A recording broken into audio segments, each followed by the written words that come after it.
Seja bem-vinda, seja bem-vindo. Você está no canal Entender na Prática, um canal de soluções. E não esqueça, curta, comente e compartilhe essas informações. Pode ajudar muita gente. O recibo, tá aí o conceito.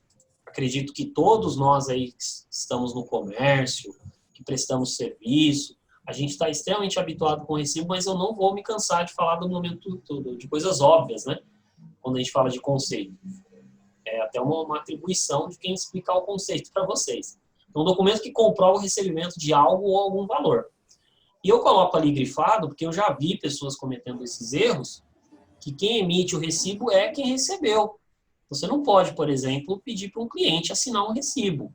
Né? Eu sei, repito, alguns aí podem até achar ingenuidade de minha parte, mas eu já vi esse tipo de situação acontecer. Não foi uma vez só, não sei se alguém aqui já passou por alguma situação semelhante. A pessoa vai lá e pede para você assinar o recibo. Gente, cuidado, tá? Bom, se você é o cliente, a pessoa tem que te dar o recibo assinado. Coloco nesse próximo slide a estrutura do recibo. Então, o recibo tem um número, geralmente, para que a gente possa arquivar. O recibo, geralmente, tem uma data e um local que você recebeu. O recibo tem um texto descritivo, com um detalhamento desse item ou do valor que você recebeu. O recibo tem as vias, e aí a gente entra numa informação de documentação que as vias do recebimento, as vias de um documento, a procuração a gente não tem uma tradição tão grande de ficar emitindo vias, porque não tem necessidade. Uma via da procuração já é suficiente, se reconhece uma via e está tudo certo. O recibo ele tem uma característica até jurídica para muitas situações. Eu vou mostrar para vocês aí na tela um exemplo, né, de recibo já elaborado. Ficaria com essa estrutura aí, basicamente. O recibo, inclusive, você pode comprar, né? Você tem os blocos de recibo que eles são válidos. Você pode comprar o bloco de recibo para preencher. As papelarias vendem. Por mais que eu não sou a favor, porque você perde a situação da identificação da empresa, né? Aquela coisa comercial, fica uma credibilidade menor você enviar um recibo para uma pessoa, você emitir um recibo através de bloco. Mas é possível. Aqui eu coloco o título, a cidade e a data, como fizemos na procuração. Aqui eu coloco a descrição. Esse é o texto descritivo, ó, que a gente conversou. Especificação rápida, objetiva. É claro que você poderia ser mais detalhado aqui. Eu estou colocando aqui um exemplo, mas eu poderia detalhar. Acho que dá para ler aí legal. Observe que eu tenho uma preocupação quando a gente fala de dinheiro. É um outro costume que algumas pessoas até já têm mais do que outras, ó. Quando você fala de dinheiro, você põe um numeral, coloca o numeral e coloca também o extenso, né? E ao que se refere. E aqui, seu nome, seu RG, de preferência a sua função. É muito comum você carimbar recibo também, acho que é válido falar isso. Você pode carimbar para que a pessoa tenha essa situação. Eu repito e reforço a informação, sem querer ser chato e sem querer parecer irritante, mas já sendo, quem emite assim no recibo é a pessoa que recebeu, pelo amor de Deus, tá bom? Se você vê alguém emitindo recibo para você e pedindo para você assinar, na hora você fala, não, isso não existe, tá bom? Eu não disse que é fácil, mas é isso que tem que fazer. O memorando. O memorando é o último documento que eu quero falar com vocês aí. O memorando, na verdade, pode ter um outro nome, né? Você pode chamar de comunicado interno. Os dois nomes estão adequados no seu dia a dia. Não vou deixar de falar para você que o memorando pode ser eletrônico. Então, o e-mail ele pode ser utilizado como uma ferramenta de memorando. Você pode fazer um memorando lá no e-mail. Ele é válido. Vale. Como, Júnior? Desde que você use as ferramentas do e-mail que eu te expliquei já na aula de internet. Quem não assistiu vai assistir ainda. Quem já assistiu vai lembrar. Tem que mandar cópia e tem que pedir confirmação de leitura e recebimento. Se você faz isso, ele tem validade. O documento em si, a gente tem que emitir com confirmação de recebimento. Cuidado, hein? Cuidado. Pode ser impresso, pode ser por e-mail, mas desde que você tenha esse cuidado. Então, a gente tem aqui o conceito e a estrutura, como a gente fez a estrutura aqui, estrutura de memorando. Então, o número do memorando está aí para você. Para controle interno, para arquivamento, a gente usa esse número. Data e local do recebimento, identificação dos profissionais e departamentos envolvidos e o texto objetivo da solicitação. Assinatura de quem recebeu e as vias. Você pode fazer até 3 vias. Não que você tenha que fazer 3 vias, mas você pode fazer até 3 vias do memorando. Dá uma olhada aí, que vocês vão ver o modelinho de memorando que eu deixei para vocês. De novo, você pode usar a mesma estrutura da procuração.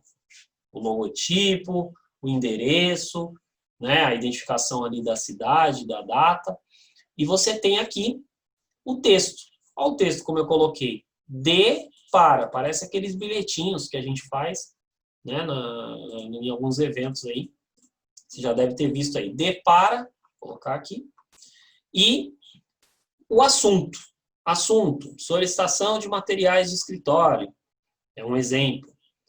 Solicito a compra de materiais de escritório, tais como sulfite, grampos, clipes e talões de recibos comerciais simples. Então, veja, eu fui sucinto no meu pedido. Eu pedi exatamente o que eu preciso lá para o departamento de compras. Sobre o memorando, como vocês viram, dá meia folha. O recibo também, tá? Eu não falei muito sobre isso, mas o recibo, ele geralmente vai preencher meia folha só. Né? Tanto o recibo quanto o memorando vai dar meia folha, não tem problema. Inclusive, é comum você fazer aí mais de um recibo numa folha. Tem lugares aí que eu já vi fazendo 3, 4 recibos numa folha só, até para economizar papel. No caso do memorando é a mesma coisa. Você pode fazer lá blocos de memorando. O memorando também se vende na papelaria, diga-se de passagem. Então, fica a minha recomendação para vocês.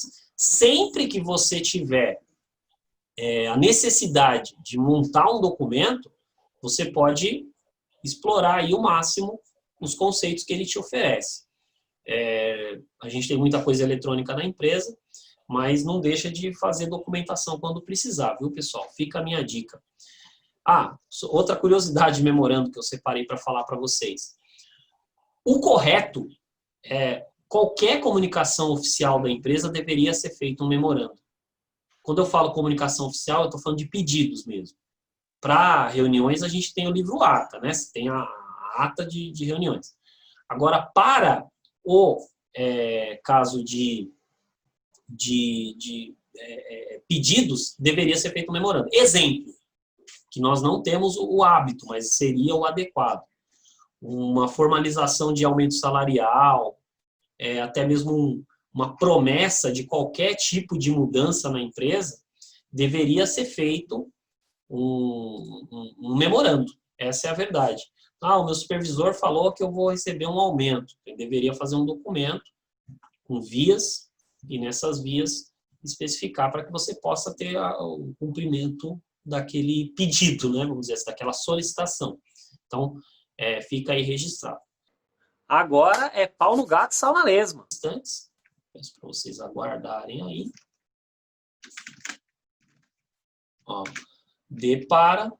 E aí eu coloco os departamentos envolvidos, que eu posso dar um espaço, um tab, para que fique aí as 2 vias, como a gente conversou. E lembra, fica meia folha mesmo.